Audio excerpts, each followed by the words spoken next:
Mark, you know, I was like, yeah, that's another story, mom, you know, so, like, she flew all the way to mine just to see me off and give me some money. It was only like 2 minutes, Yeah. you know, and I remember, like, calling my taxi to go to the airport, you know, and I called it real late, hoping that I would miss this flight, right, you know, and I get to the airport, you know, and I just did some heroin, you know, just to take the edge off. It's like I don't want to come down. Yeah.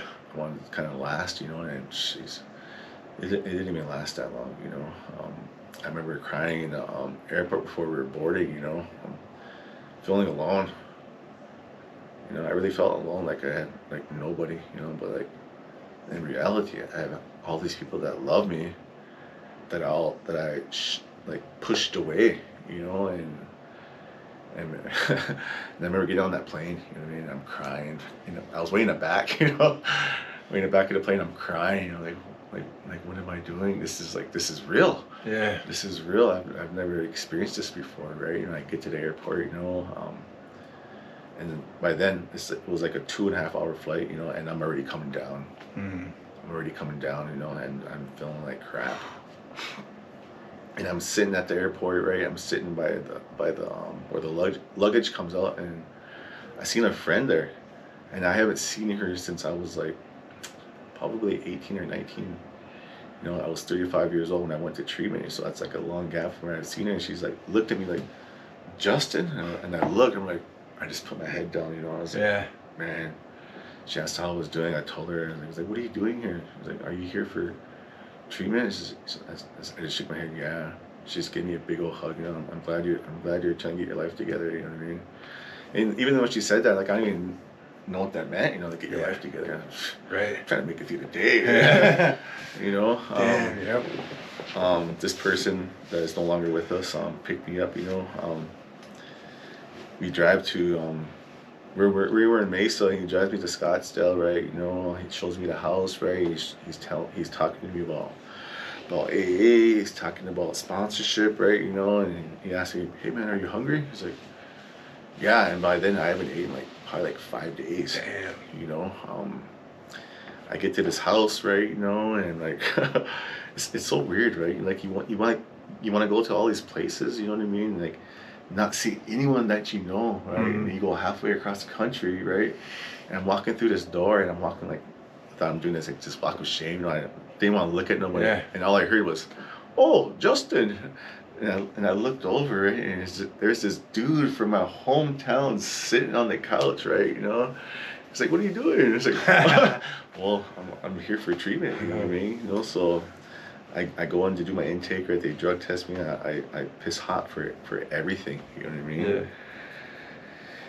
They search my bag, whatever, you know. And I just tell them like I just want to go to sleep. So I go to sleep, right? You know, and I wake up the next morning. I'm crabby as hell. Yeah. You know, I'm getting mad at them. I'm telling them like, you guys are supposed to give me my Suboxone. This is why I came here, right? And I'm hurting right now. I was like, well, you gotta do that at the treatment, right? So like, Yeah. all right, you know, I'm fucking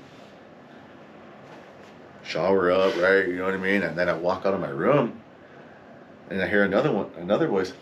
Justin, is that you? Oh, really? And it's my brother. My brother. I'm like, oh my god, I'm seeing everybody, you know. And little did I know there's like 5 other, like 3 or 4 other guys that are from MHA, but I didn't know those guys, right? You know, Yeah. so I start my treatment day, you know, I get my thing, you know. I'm sick as hell in that treatment center.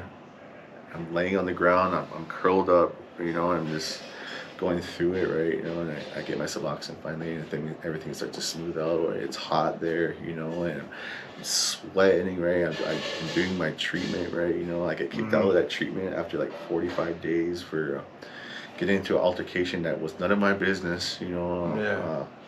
I don't even know what I was trying to do, you know. I was trying to exert myself to show dominance or something like that, you know, and it's none of my business, right? They kicked me out. That guy comes picks me up, you know, and takes me to another treatment, right, you know, and it's just like, man, I felt real bad. Even the counselors felt bad, you know, because I thought I was making progress, right, you know, and here I am, and I'm not, you know, still being that selfish person that I am, You know, it's all about me. You know, if I'm not running the show, I'll put myself into play. You know, to hey, it's me. I Yeah. hope you guys didn't forget about me. Right? Right? You know, and I think I'm like probably like 10 days into that stay at the other treatment that I went to. You know, again, I'm talking to my two youngest boys' mom, right? You know, trying to hold on to acting like I'm holding on to that relationship to talk to my boys, but I didn't want no part of it, right? You know, so I am lying to her, right, and being deceitful, right? You know, and all these things, right? You know, we had a she was pregnant with my child at the time, right? You know, so man, I can't believe like how I was, right? You know, and, Yeah. then that same guy that I called to get into treatment into Arizona comes to the house. So that house that I was at, like nobody can go there. The phone number is all blocked up to zeros, right? You know, Yeah. and I see him. And he's like, oh, how'd you get in here? You know what I mean?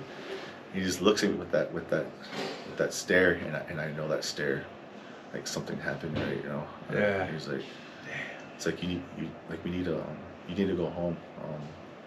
Like I don't know how to tell you this, Justin, but your baby passed away, and I just stood there, you know what I mean? I didn't know if I wanted to cry at that time, right? You know, I didn't know how to feel, I was just like, man, like this couldn't have come at a good time. You know what I mean? Right. I'm trying to get my life together. This happens, right? I'm trying to be a father that I can be, right? You know, I wrote my baby a letter at that other treatment saying that he wasn't gonna see me high, he wasn't gonna see me drunk, that I was gonna be the not the best one, but the father that I should be and take care of him and do all these things, right? You know, and Yeah. I remember writing that letter just clearly, you know what I mean? And that person had told me that my baby had passed away, right? You know, and people are hugging me, they're checking on me, right? You know, asking how I'm doing, right? And I remember this one woman, she asks me, like, Justin, like what are you gonna do? The first words that came out of my mouth was, I'm gonna drink. And like by then, I wasn't even like a hard drinker. Like by then, you know, I just used, you know. I mean, I drink once in a while, but like when I drink, but I still blacked out, right? You know, Yeah. like drinking was like one of the things like that I was doing anymore. Um, so, anyways, I get a flight back home. You know, I played the part. I played the part that I Yeah. have to do. You know, I come home, right? You know, or I come to Bismarck. You know, my mom. I get a taxi, or I can't remember if someone came pick me up or if I just got an Uber there, right? You know. Uh-huh. Show up, right? I give everybody hugs, or they're giving me hugs, asking how I'm doing, right? You know, I mean, the thought didn't even come to drink on that plane. I don't know why I did it, you know. And by then I just had my disbursement too, you know. Yeah. I'm calling some people, right? You know, and make them feel sorry for me. I'm really good at that, right? You know, I make people feel sorry for me. My kids have just passed away, you know. Feel sorry for me, Yeah. you know. And I go to my youngest boy's place the next day in Minot. You know, my mom drops me off, right. As soon as I walk into the door, I'm asking, "Where's it at?" Yeah. You know, Yeah.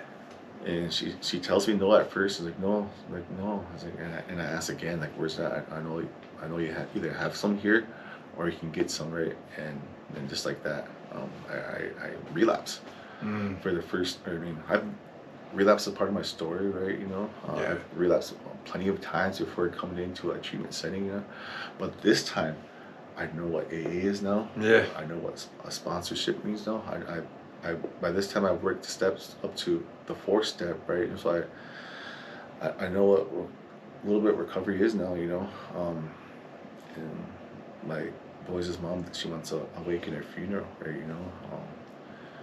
So we planned this, or I shouldn't say we. My mom plans this wake and funeral. You know, I didn't even so much of a dirtbag I am. I didn't even. I've seen some pictures of my baby, right? You know, but I never held my baby.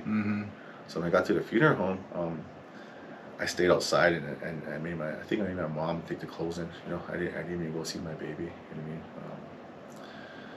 Again, I'm high. That's what I do best. um, Again, I am high at the wake. I leave the funeral. Like at 2 o'clock in the morning, I go to the casino. I start to drink, and I start to use again. You know, smoking some meth. You know, and any kind of like respectable person would like want to be there with their child. You know, and Yeah. like be there all night. You know, but not me. I don't know how to do that. I don't know how to show up like that. You know. We put my son into the ground, right? You know, and I know what to do best. I know how to get money. I put on a big show, and I mean there were some like real tears in it, but I over exaggerated it, you know. Yeah. Like I really start crying, you know what I mean? It's like how am I gonna get money so I can go back down to treatment, right? You know, that's exactly what happened. I got money out of it, right? You know.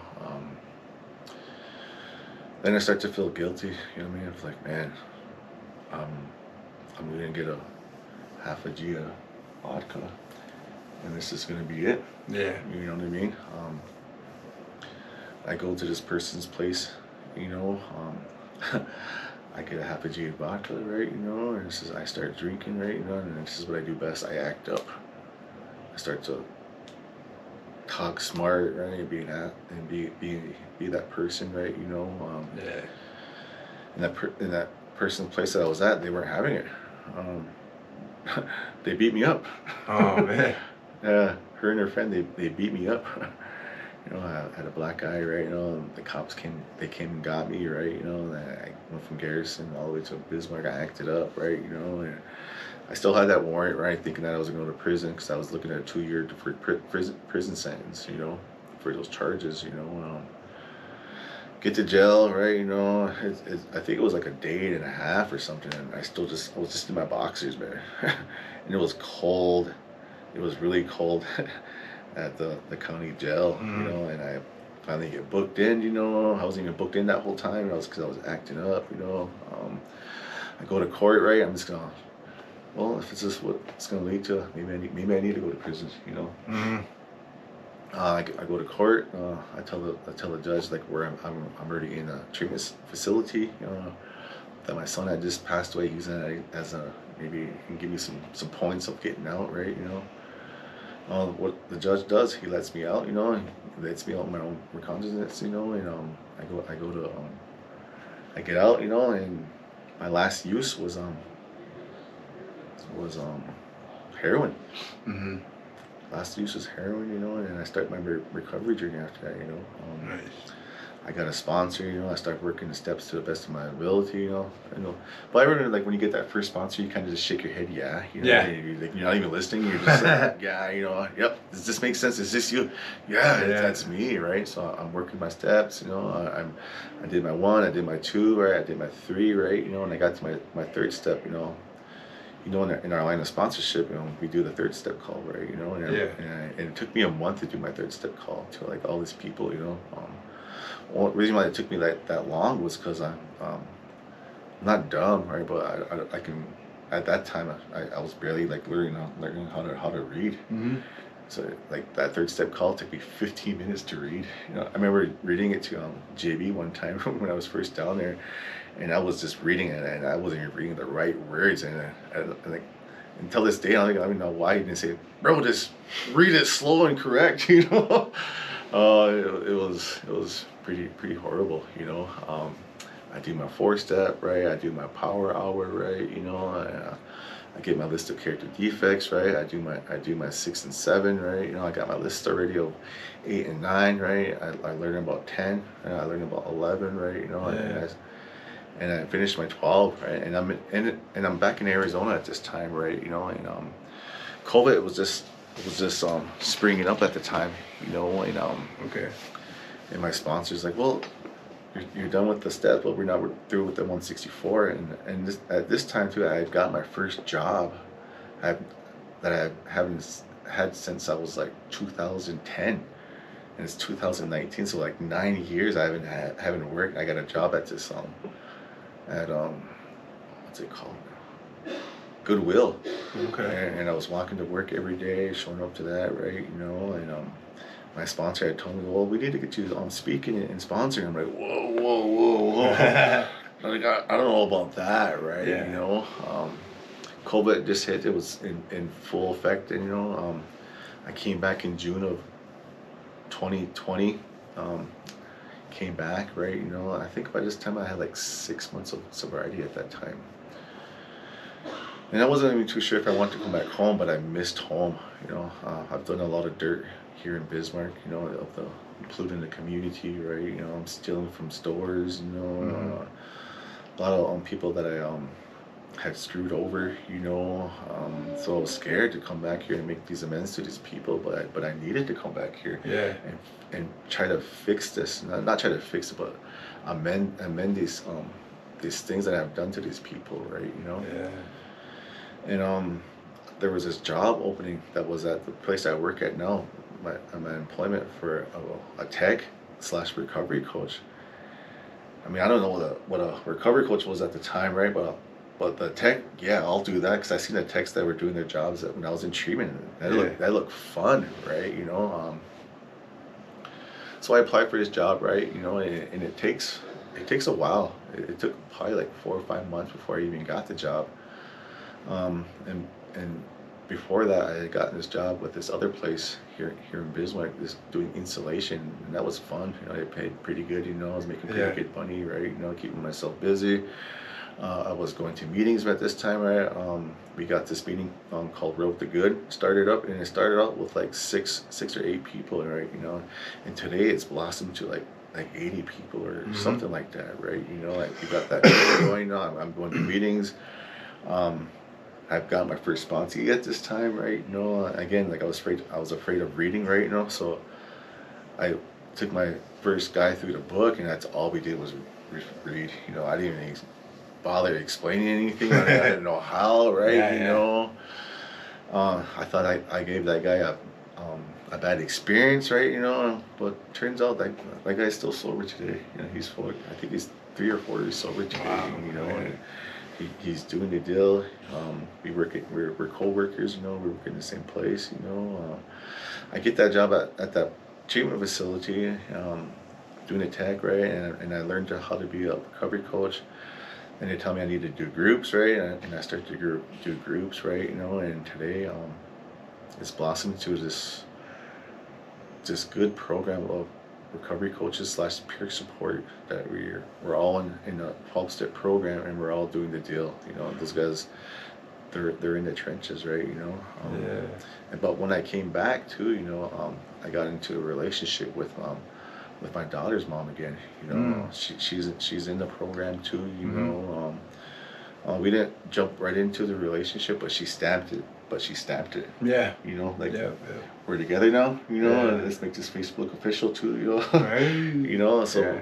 we're in this relationship. We're learning like more things about each other, right? We're giving each other our spaces, right? She got a place of her own, in Mandan. I was living with my mom at the time, right? My mom was trying to transition into her old trailer, right? And I'm trying to get my kids back, not back, but like back into my life, right? Of having them around, So my mom let me move into her place, we live in there today, and I'm forever grateful for her doing that, of just loving her kids, that I just be grateful for that, right? Yeah. And today it's just like we work on a relationship as best we can. Yeah. You know what I mean? We're not perfect in our relationship, right? We're not perfect in our program, right? But we both participate in our own recovery today. We go on family trips today. We're open with our kids about our that we don't keep any secrets. You know what I mean? Yeah. We talk about our finances with our kids, right? To teach them like we can't do a whole lot of things because we have a big family. We have she has 4 and I have 4, and then we include my niece into our family, so there's like 9 of us, and it's from 16 all the way to 7. Oh, yeah. You know, Yeah. and we're just doing what's asked of us. You know, Yeah. what the program has done for us, right? Awesome. You know, it's designed for living that really works. Yeah. And it's simple. Oh, yeah. You know, like you came from this hellish place that was just full of turmoil, and you followed some suggestions of a person that was so freely given to them. You know what I mean? And, Yeah, and, yeah. and it just blossomed into this beautiful life. You know Yeah, what I mean? yes. I was driving one time, and I forgot where I was going. I think it was like in the Badlands, but before I got to the Badlands, right? I've never seen the world so green before. Everything was so vivid, and I'm just like, man, remember that peace and that serenity? Yeah. I finally felt that's what it was. Wow. Like, Oh, yeah. that's what I've been looking for my whole life, right? You know, and I get to do it with the family today. I'm engaged to my fiance. She's a beautiful person inside and out. You know, our children are learning the values of how to be open, how to communicate, right? You know, how we bring them up. Yeah. You know, how we go to all their events as a family. You know, to show that support. You know. I couldn't ask for a better life, you know. Awesome. We're getting married October 4th of 25. You know what I mean? She's kind of doing all the planning, you know. I kind of just kind of sit back, right? You know, but she's doing a wonderful job. That's right? cool. You know, Yeah. we're both employed with MHA Nation. She works at Healing Heart. She's a supervisor there. You know. I work at Good Road as a recovery coach supervisor, and when I say that, like, I'm a supervisor at a treatment facility, and like where I came from. Yeah. You know, that I get to have this role of like making or being a team with these professionals of making like big decisions. You know what I mean? And like I get to be a part of that, right? You know? And I'm not gloating, you know, and I'm being as humble as I can, right? You know, I'm building back relationships that I've ruined, you know, with my mother, you know, with my sister. I'm trying to be there more as a big brother, because I wasn't really there as a brother when she needed me, right? You know, there were some hardships that had happened also too, you know, in my recovery, you know, with my boy, baby passing away, right? You know. My brother, my other brother had passed away from an overdose, you know, fentanyl overdose, you know. My youngest brother had passed away from another thing, you know. You know, for the first time in my life, I got to show up for my mom, in a good way, you know. Not I wasn't there high, I wasn't there drunk, you know. I wasn't there all about myself. It was all about how can I help you, Mom? Yeah. You know, and it's just so beautiful, you know. Like I made amends with my grandma, you know what I mean? It's crazy because I made amends with my grandma, right? You know, we're both crying, right? And she tells me, like, I'm glad you did this because you taught me how to be honest. I'm like, that's crazy. It's like I've lied to you for so much, and if I can teach you honesty, you know, it's like this is not me. Yeah. You know, I'm glad that I let God take the wheel. You know, I'm glad I emptied my cup and let God fill that cup again. You know what I mean? Of recovery, right? Of this way of life, right? You know, I say it always, right? It's simple, right? Action in God. Action in God. That's all I need to do today, right? You know, if I'm praying, right? If I'm meditating, right? You know, if I'm trying to work it out, I'm not gossiping. I mean, there's probably still some gossip in there here and there, you know, but I'm not talking crap about others no more, you know. I'm trying to help my people, and when I say my people, I'm not just saying like MHA people, you know. I love to help my people, but like everyone, you know, that's in this way of life, you know, of like addiction. You know what I mean? Because it's real and it's alive today. You know, I don't think it's slowing down for like anytime soon. You know, but the best we can do is show the example that what's been given to us. You know, of like sponsorship, right? Do you know what a meeting is? You know, let's go to a meeting. I'll drive you there. I'll show you, right? You Yeah. know, I've been to hospital stays, right? I picking friends up that are still out there drinking and picking them up and taking them to a room and board and all that stuff, right? You know, it's just like if I all that stuff is in placed in front of me, so I don't drink no more, so I don't use no more. You know, tools that I get to use today, right? That I just don't keep in the back of my backpack. With the charger cord. Yeah, you know, so it's just been a beautiful life.